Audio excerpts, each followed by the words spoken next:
Hey everyone, Tracy Barkley here, Keto Comic, coming at you with another recipe video. Tonight's dinner, keto style crab cakes and roasted red potatoes, quote. For tonight's meal, these are the ingredients we're going to be using. For our potatoes, we have radishes, avocado oil, herbs de Provence, and for the crab cakes themselves, I have 4 cans of bumblebee crab meat, the small size, Old Bay seasoning, sea salt, rotel, which gives it a nice spicy bite. Our binding agent will be both mayonnaise and crushed pork rinds. And then we're making a keto tartar sauce with dill relish, Dijon mustard, and mayonnaise. Now, you can alter this recipe to fit anything you'd like. You can roast Brussels sprouts, zucchini. You just have to alter the cook times a little bit. For the cakes we're doing, I am doing crab, but you can sub out canned salmon and make salmon crochets or salmon patties this way. You can also do shrimp for shrimp cakes, or you could just do white fish and do a seafood cake.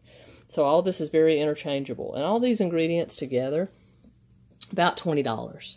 And that seems like a lot for one meal, but when split between 4 people, it's about $5, $5 to $6. So you can't get a super value meal from most fast food restaurants for that. So it's still very economical. All right, guys, I'm going to get this started. I'll be right back. Hey, everyone, I'm back. What I've done is cut the radishes into halves or thirds, depending on the side, and make them as uniform as possible. Now, because radishes are more starchy and less sweet, less sugary than potatoes, what I did, I added herbs de Provence, sea salt, avocado oil after I thoroughly washed and drained them. Then I added just a pinch of powdered stevia, organic stevia, just to compensate for the additional sugar that would normally be in potatoes, and this will help them to brown up in the oven. So what I'm going to do is just put them out on a sprayed sheet pan. And I'm going to pop them in the oven at 375. We're going to start out at 20 minutes, and then I'll just test them with a fork, and they'll be ready soon. They're going to be just like very close to roasted red potatoes. I know it's not exactly the same, but it's a close second, just like rice cauliflower is to rice, and I think you're really going to enjoy this.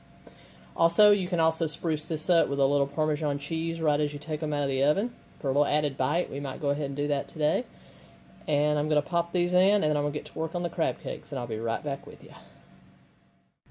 Alright, everyone, here we have the crab cake mixture. I just thoroughly drained the rotel and the 4 cans of crab meat. Put them in the bowl. I added about 6 good dashes of Old Bay, a couple of dashes of salt. I added 4 tablespoons of Duke's mayonnaise, or just any mayonnaise that you have. And then I crushed and added that bag of pork rinds. I know that seems like a lot, but because this is so wet, it does need that much to kind of dry it out and bind it together.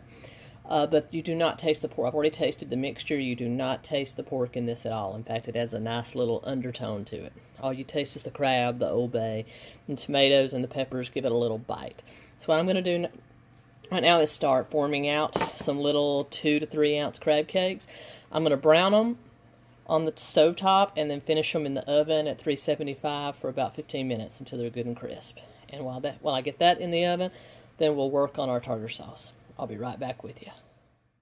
Hey everyone, just making the tartar sauce here. What I did is put 5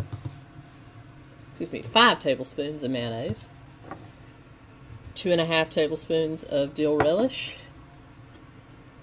a tablespoon of Dijon mustard, and 4 drops of liquid stevia, plain. Do not put flavors in there or you'll hate yourself.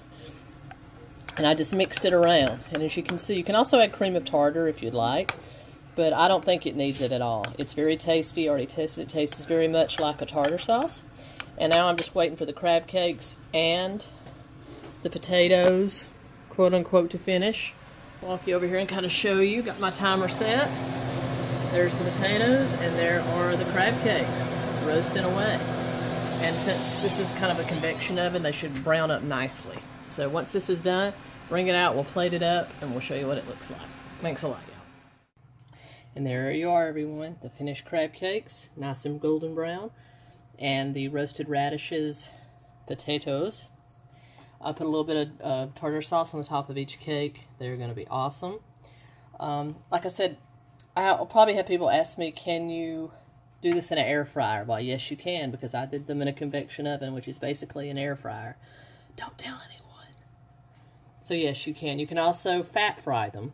However, I usually don't deep fry much of anything because I think the oil choices, the stuff with a high smoke point, is generally bad for you, except for maybe peanut oil. Even then, there's a lot of people with peanut allergies, so I'm just not a fan of oil frying. But yes, you can deep fry these or pan fry these if you'd like.